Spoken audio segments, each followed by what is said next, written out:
Hello, everyone. I am Matt Williamson. I am actually back home from vacation and then training camp just for basically 24 hours, and then I'll be back up there Tuesday for padded practices. So things are going to really start ramping up on Tuesday. But since we talked last, the Steelers signed Quan Alexander, linebacker. Wears number 28, which is weird. I don't know if that's going to change or not, but he was there for one practice on Sunday right before we left. And did very little. I mean, he was on the field not very much, so didn't get any impression and, worth noting in his first time putting on a Steeler uniform. But this is what the Steelers are getting out of him. Well, first, why would you sign him? I think they're very unhappy with their off the ball linebackers. I really do. I think they're afraid of what they have there right now. Not necessarily Holcomb, but just as a whole. I think it's the weakest position on the team. I think it was the weakest position on the team last year. I'm watching, the practice before they signed Quan. I'm sitting there watching Kovacevic try to track down Zach Gentry and barely could in the open field. I mean, Zach Gentry is slow.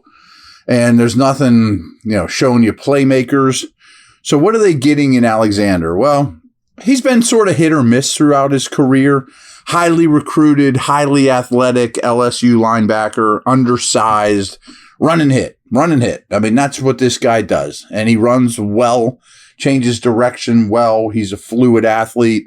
I am really excited to just see his athleticism in person. See, is he clearly the most athletic linebacker they have? Holcomb moves pretty well too, but the others, Robinson, I guess, would be in that conversation too, but is probably still a year away. So I think they're scared of what they have, and they're kind of just throwing darts, hoping they hit, with a couple of these guys, Alexander included. Not a great take-on guy, does cover a lot of space, adept in coverage, but will make some mistakes here and there. He will miss some tackles here and there, but he's a pretty good hitter. So I'm not, exactly standing on the table for this guy, wow, what a great addition. But I feel like I'm being a little harsh on him right now in this conversation. I don't mean to be, but I doubt he's the answer. I wouldn't say, all the linebacker problems are solved. They won't need one ever again. That's just not what I'm saying, but certainly worth the risk. I think he could start next to Holcomb, or maybe that's just a situational thing. Roberts more of a rundown player, Quan more of a nickel linebacker. We'll see how that works out. But the other aspect of it, which is going to lead me to the second half of the podcast, is he doesn't play special teams. The difference, that's what Kovacevic has for him, is he's probably a core special teamer, if he even makes the team right now. But Alexander has very limited special teams background. And I love the idea of going and getting, what Coach Tomlin calls pedigree players, guys that came out with big names, early picks, et cetera, et cetera. And Alexander wasn't a super high pick, but a lot of those pedigree players don't have a special teams background, and they're not going to get one this late in their career most of the time. So I just found this out while I was in Latrobe. Last year, the Steelers had the lowest number of snaps from their linebackers, the off the ball guys, of any team in the league on special teams. They got the fewest special team snaps from their linebackers last year than any team in the league. You'd think that's a core spot for it. Spillane played a lot. Bush and Jack played nearly none. So quick break here, and it's going to lead me very much into my next topic.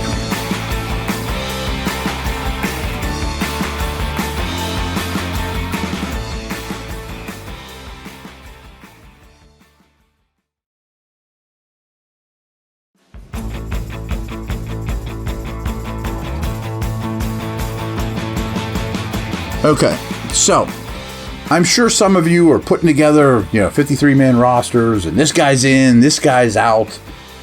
What you must consider is special teams. And by that, I'm talking about the 4 core special teams, both punts, both kickoff returns. And generally, the Steelers are a little more generous to their special teams coach than most teams. But you basically want to give Danny Smith 5 core special teamers that do it all, give or take. I mean, that's ideal. So I just pulled up the special team snap counts from last year. Who were those guys a year ago? And I'm going to go down the list of most special team snaps from last year. The leaders were Derek Watt, no longer with the team, and Miles Killebrew. They both played 287 special team snaps. That led the team. They're core special teamers. Killebrew is likely going to make this team. The next group played 283, just slightly fewer. Connor Hayward, Benny Snell. Benny Snell, also not with the team. 5th and 6th on that list are Jameer Jones and Marcus Allen, also not on this team. All those guys played 250, 229 snaps. And Boykin's the only other one at 206 that have more than 200 special team snaps last year. James Pierre was right behind him at 196. Then it drops off. You get to Trey Norwood, Arthur Millette, and then you start, and that's pretty much that group.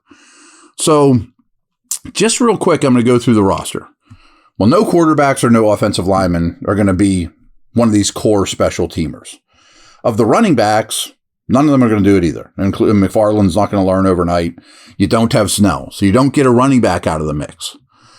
Wide receivers, it's Boykin. I mean, Boykin will be a core special teamer. I'm sure Danny Smith's high on what he did. I think that's a huge reason he's back. Yeah, he can play some offense, but, Gunnar Olszewski, I don't think makes the team, and as noted, was not one of the guys that played a high percentage of special team snaps. So that's far from a done deal. I mean, I don't count on him to be a core special teamer. That leaves tight ends on offense. Freiermuth, no. Gentry, no. Washington, no chance. Hayward was one of the cores last year. Sure, he probably will be again. I mean, I have little doubt of that because he's really good at it. He's smart, etc. But I also think there's a chance Hayward's offensive snaps jump up a little bit. If he's out there on 3rd and 8, they don't convert, and then they say run down and cover a punt. That's not an easy task. You know what I mean? So I think he's one of them without doubt. I mean, so that gives us 2. That gives us Hayward. That gives us Boykin. But maybe Hayward plays 10% less of them. Yeah, I'm just saying that. In terms of the big men on the defensive front, none of them do it. I mean, they're not going to run down on punts and, that type of thing. No. The edge guys, Watt, no. Highsmith, no. Golden, no. Herbig's going to have to be a yes. I don't know if he's good at it or not. You would think his profile would be great. You're the 4th outside linebacker. You're going to have to be one of those guys. Off the ball linebacker, you're not going to have Holcomb do it. You're not going to have Kwon do it, as we just talked about. I do think Roberts will be a high snap special teamer. Maybe not one of the 5, core dudes, but maybe he's like Marcus Allen or Pierre, where he plays 2/3 of them, something like that, because he's good at it. I don't think Kiwakowski makes a team, but he will have to be one of them and have to excel there to make the team. Maybe on Mark Robinson. I just think he's hard to trust. I'll just kind of leave it at that he's a little hard to trust. The corner group, Pierre, again, should be absolutely one of them. And I think he basically has the team made, not just for that reason, but in a deep corner room, that sets him apart. Porter, no. Patrick Peterson, absolutely not. Chandon Sullivan maybe chips in here and there. I think Elijah Riley, who's making a lot of plays, could potentially be that. I'm going to keep an eye on what he does special team-wise, but he's certainly not guaranteed making the team. Levi Wallace is a no.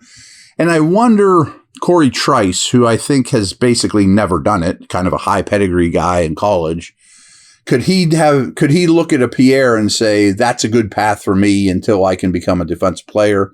But again, unproven. And that leaves us with safeties. You're not going to get anything out of Minka, of course. Keanu Neal and KZ are no's. Neal's a former first-round pick, never really did much of it. Killebrew's absolutely one. Norwood is a part-timer, 2/3 guy. Kenny Robinson made 2 interceptions in practice last Sunday. Could he be one of these under-the-radar dudes to get in that conversation? Maybe. Oh, and there's one other name I missed. Tanner Muse, who I don't know if he's guaranteed to make the team. I mean, especially after the Quan Alexander signing, but I do think Muse is signed for that reason and probably will be one of them. He's kind of a straight line guy, though. Watching him out there, he's not very fluid or good change in directions, which is highly important when you're covering punts and kicks. So I don't love that situation, but that's basically what he's done to this point. So it just gives you an idea. If you're one of those 5, I'm not saying you have the team made, but you're pretty darn close. One of those 6, 4, or 5, whatever it is. But it's a huge key, and you lost a few from last year. So, all right, over and out. Take care.